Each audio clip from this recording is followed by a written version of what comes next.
জিব্রাইল তাড়াতাড়ি যাও, আমার বন্ধুর পায়ের মধ্যে রক্ত লটকে গিয়েছে, যদি জমিনে পড়ে যায়। এতক্ষণ সহ্য করেছি, বন্ধুর রক্ত যদি মাটিতে পড়ে যায় কাউকে বাঁচাইয়া রাখবো না, জিব্রাইল তোমারেও না।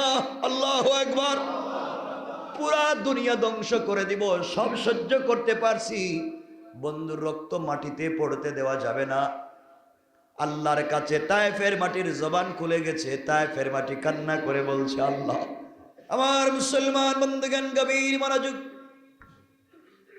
আল্লাহর পয়গম্বর আখিরি জামানার নবী সরকারে কায়নাত দু জাহানের সরদার নবী রহমত জনাবে মুহাম্মদ রাসূলুল্লাহ সাল্লাল্লাহু আলাইহি ওয়াসাল্লাম দেখলেন চাচাও নাই, নিজের স্ত্রীও নাই, মক্কায় আমানতের সঙ্গে থাকা যাবে না, চলে যাই নানার বাড়িতে। নবীজি পৌঁছে গেলেন তায়েফে, তায়েফের মানুষের কাছে পৌঁছে গেলেন, যেই মানুষগুলা সব থেকে বেশি রসুলকে আপন করেছিল, এই মানুষের কাছে গিয়ে রসুল বললেন, আসলিম তাসলাম, ইসলাম কবুল করো, শান্তিতে থাকবা।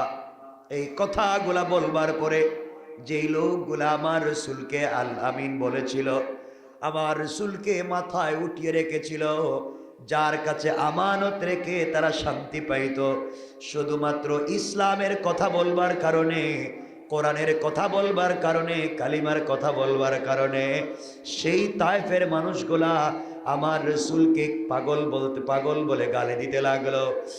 তায়েফের ছোট্ট ছোট্ট বাচ্চাদের হাতে পাথর উঠাইয়া দিল, কঙ্কর দিল, আর আমার রসুলকে পাগল বলে আঘাত করতে লাগলো। নবীজি অজ্ঞান হয়ে গেলে পায়ের মধ্যে রশ্মি লাগাইয়া উত্তপ্ত বালির উপরে বিশ্ব নবীকে টানতে লাগলো। নবীজি অজ্ঞান হয়ে গেলেন, সঙ্গে থাকা সাহাবী তাকে নিয়ে গাছের নিচে চলে আসলেন। নবীজির জ্ঞান ফিরল। আমার বন্ধুগণ, জ্ঞান ফিরে যাওয়ার পরে পুরা বডি থেকে রক্ত পড়ে মাথা থেকে পা পর্যন্ত রক্তে লাল হয়ে গিয়েছে।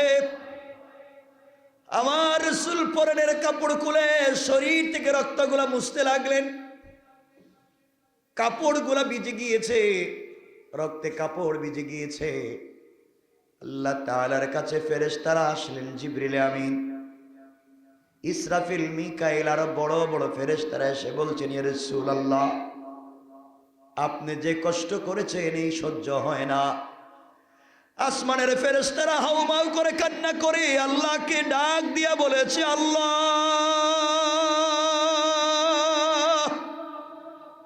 যাকে উপলক্ষ করে আপনি সব সাজিয়েছেন, বন্ধুর সামনে বন্ধু নির্যাতনের শিকার হয়, আল্লাহ তোমার কি একটু কষ্ট লাগে না?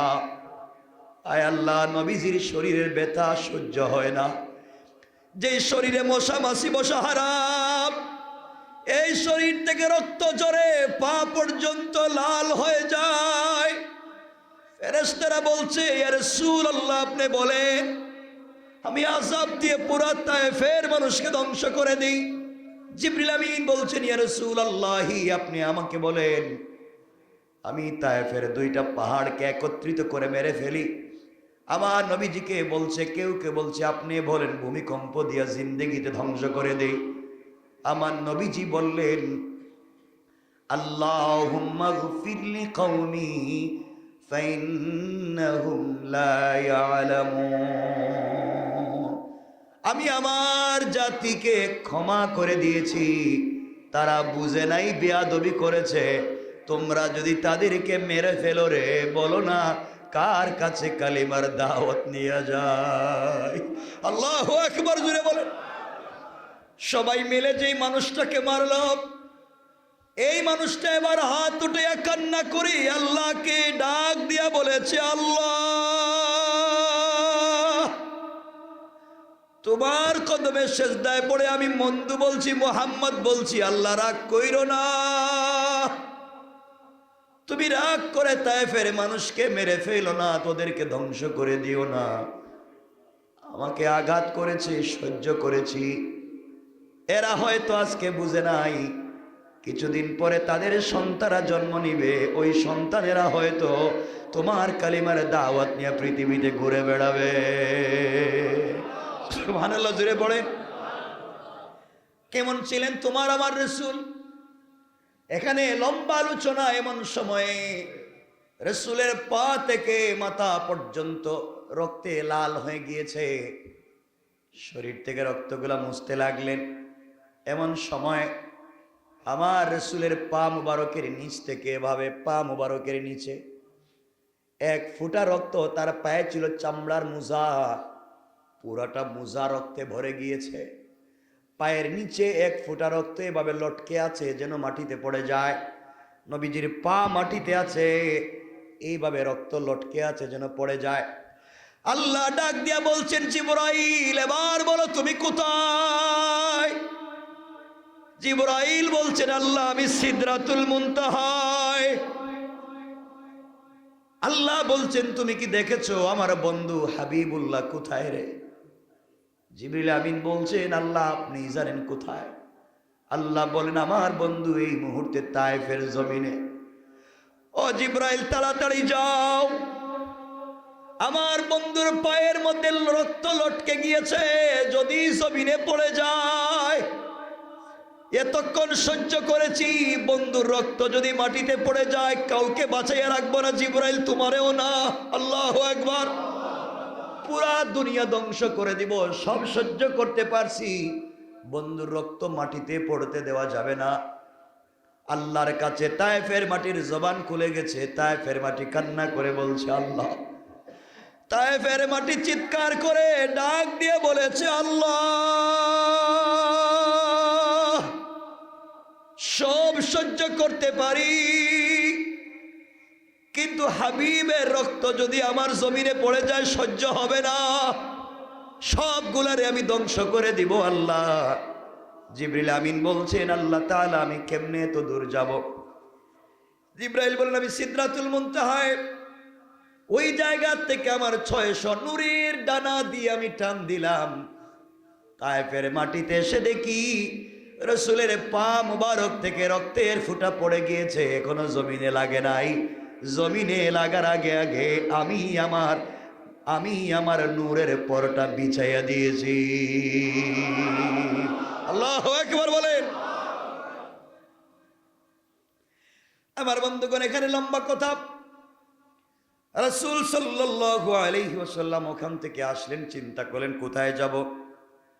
আমার বন্ধুগণ, নবুয়তের 12 বৎসরের 26 রজব দিবাগত রাতে, অথবা অন্য অন্য রাত, অনেকগুলা মতভেদ আছে, অধিকাংশ মত 26 রজব দিবাগত রাতে তার ঘনিষ্ঠ আতিয়া উম্মে হানির ঘরে তিনি ঘুমন্ত ছিলেন।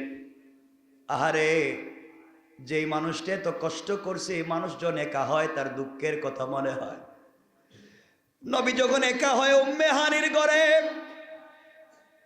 শরীরের দিকে তাকাইয়া দেখে বসন্তের মতো দাগ হয়ে গিয়েছে। কান্না করে দেখেন শরীরটা ফুলে গিয়েছে। আল্লাহকে ডাক দিয়া বলেছেন, আল্লাহ তুমি আমাকে হাবিবুল্লাহ বানিয়েছো, বন্ধু বানিয়েছো। বন্ধুর সামনে মায়ের খায়, বন্ধু কোনো জবাব দেয় না। কেমন বন্ধু আল্লাহ?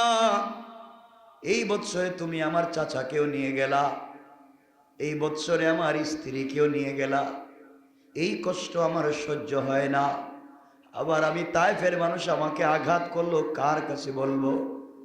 কে আমার কথাগুলা শুনবে? পৃথিবীতে কেউ নাই। আল্লাহ রাব্বুল ইজ্জত ওয়াল জালাল বুঝাতে চাইলেন, বন্ধুর পরিচয় বিপদে পড়ে গেলে বন্ধু সান্ত্বনা দেয়, তার নাম বন্ধু।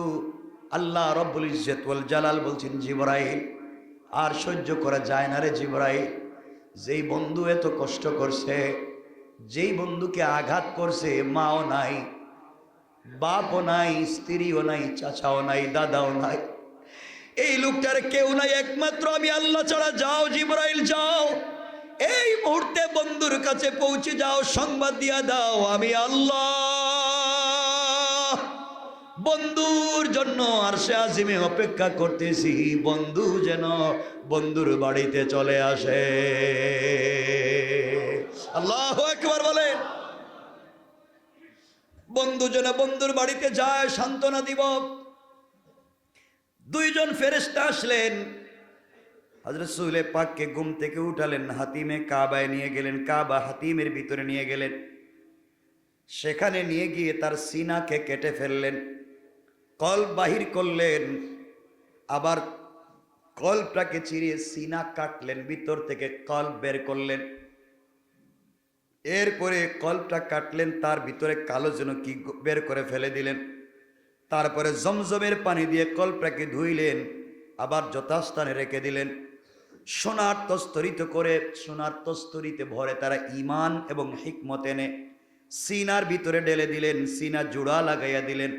মুহূর্তের মধ্যেই রসুলের ভিতরে আগে যে কষ্ট ছিল, সাথে সাথে সব কষ্ট দূর হয়ে যায়। সুবহানাল্লাহ বলেন। বন্ধুর বাড়িতে যাওয়ার মতো শরীর, মন, দেহ মন ঠিক হয়ে গেল। এখন বন্ধুর বাড়িতে যাবেন, কারণ মন খারাপ থাকলে তো ওখানে গিয়ে কথা বলা যাবে না। কি বলেন আপনারা? যে আল্লাহ রসুলকে হাবিব বানিয়েছেন, আজকে বন্ধুর সাথে বন্ধুর পরিচয়।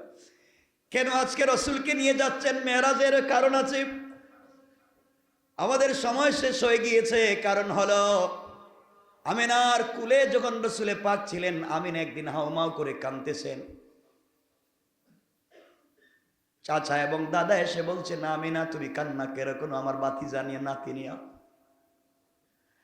আমিনা বলছেন, সব বাচ্চাদের বাপ আছে, বাপ বাচ্চাকে কোনো জায়গায় ঘুরতে নিয়ে যায়। আমার এমন একটা সন্তান পৃথিবীতে আসার আগে বাপ মারা গেল, আমার সন্তানটাকে কেউ কোথাও ঘুরতে নিয়ে যায় না, আমার সন্তানকে কেউ কোথাও ঘুরতে নিয়ে যায় না, বড় এতিম। এই জন্য আমি কান্দি, আমার সন্তানের কেউ নাই।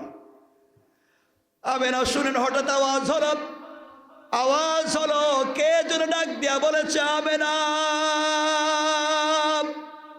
অপেক্ষা করো, আজ মুহাম্মদের বাবা আব্দুল্লাহ বেঁচে থাকলে কোথায় নিয়ে যাইত?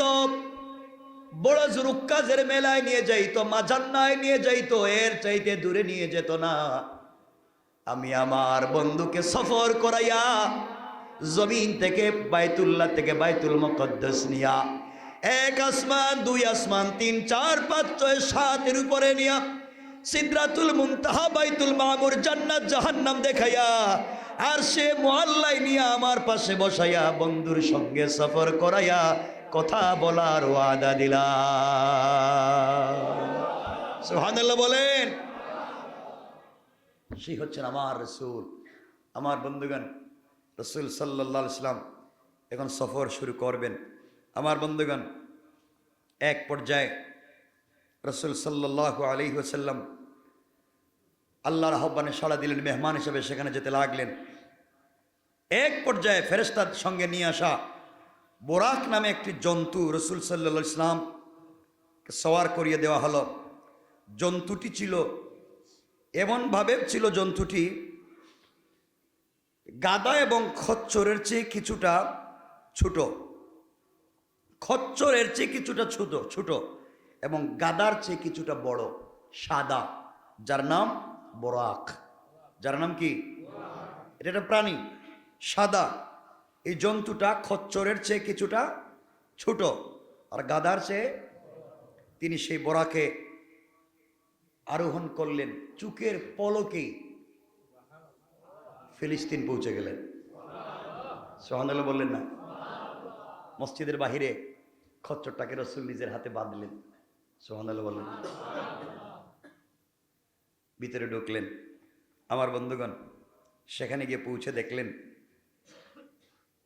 সকল নবী রসুলদেরকে আল্লাহ আগেই এখানে রেখেছিলেন। দাঁড়ায় আছেন, একজন আরেকজনের চেহারার দিকে তাকাচ্ছেন। আদম বলছেন, ইব্রাহিম নামাজ পড়ো। শীষ বলছেন, ইউসুফ তুমি নামাজ পড়ো। মানে এক একজনকে বলছেন। জিবরিল আমিন হাজির হয়ে গেলেন, ডাক দিয়া বলছেন, আজ কেউ ইমামতি করতে হবে না, আজকে হচ্ছেন ইমামুল মুরসালিন, ইমামুল আইম্মা, ইমামুন নবিয়িন। আজ সকল নবীদের ইমাম, রসুলের ইমাম, বিশ্ব নবী এই মুহূর্তে সবার সামনে দাঁড়াইয়া ইমামতি করবেন। কোন সুবহানাল্লাহ, আল্লাহু আকবার।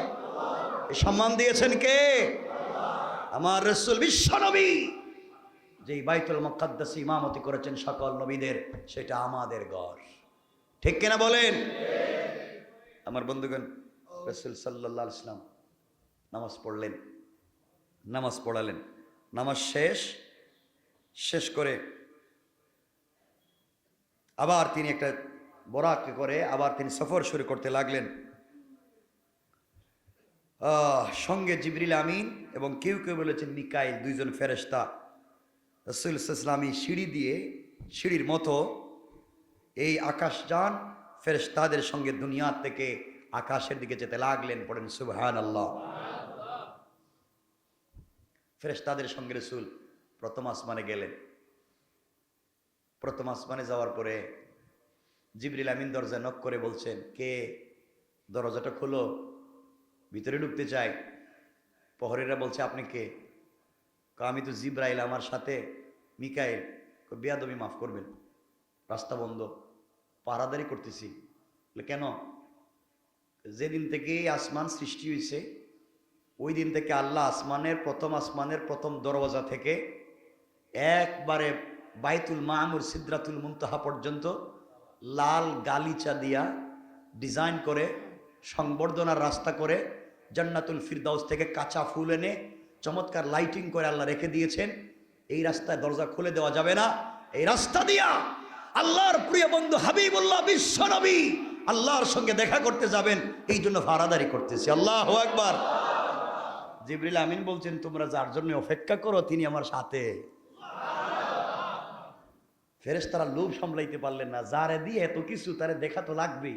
দরজা খুলে দিলেন, আহলান সাহলান জানাইয়া দিলেন। রসুল উঠে আসমানের গেটের দিকে এভাবে তাকাইতেছে, এদিকে তাকাইতেছে। হঠাৎ যদি আপনি গ্রাম থেকে ধরেন, কেউ খারাপ পাইয়েন না, একবার অজপড়া গ্রায় থেকে আমাদের একজন লোক মতিঝিল এসে, এখন কি তারে হিরে এত উৎসাহ, এগুলো কি দেখে যা, এত বিল্ডিং থেকে এগুলো, আমাদের গ্রামে তো এগুলো নাই, এত উৎসাহ কি দেখবেন, টুপি পড়ে যাইবে এমন উঁচা বিল্ডিং আছে না? আপনি উন্নত কান্ট্রিতে গেলে তো আরো উঁচা দেখবেন। তা আমার বন্ধুগান, রসুল এভাবে তাকাচ্ছেন, কি তারে কই আইলাম, ভাঙ্গা করেছিলাম, কত মাইর খাইলাম, আমার কই আনছে, তাকাচ্ছেন। হঠাৎ মুসকি মুসকি হাসতেছেন। জিবরাইল পিছন থেকে বলছেন, ইয়া রাসূলুল্লাহ, হাসেন কেন? আপনারা কাঁদতেছিলেন, আপনারা কান্নার অবস্থায় আনছে। ও জিবরাইল, হাসবো না, কি করব? আল্লাহ যে আমার এত ভালোবাসে এটাকে আমি জানতাম, আমি তো বুঝতেই পারি নাই বন্ধু যে আমার এত ভালোবাসে। কই কি দেখছেন? কই আয় দেখ, জান্নাত আসমানের প্রথম গেটে যত ডিজাইন করছেন আল্লাহ, সকল ডিজাইন করছেন আমি মুহাম্মদের নাম দিয়ে। আল্লাহু আকবার।